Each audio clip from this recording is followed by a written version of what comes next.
Well, because when you study Jewish studies, you usually learn about Sholem Aleichem and about famous writers.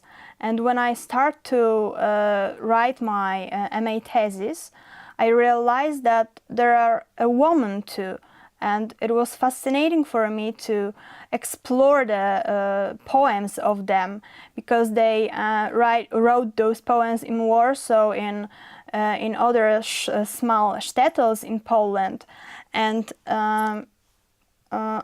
before I didn't realize that those poems are so great, and they have got they have got oh God, at the end of when you write something, and at the end you must to sum up it. It's in Polish is puenta, point. I don't know. It's point. Okay, yeah. So I after that I realized that that those poems have got a great point, especially when you read the poems about love and about woman and man relations.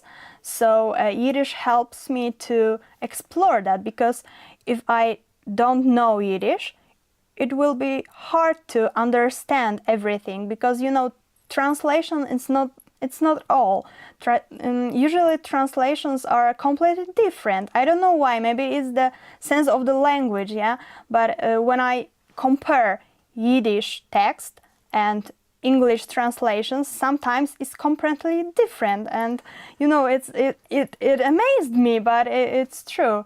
And I think that Yiddish helps me in that, to understand what poems gives you.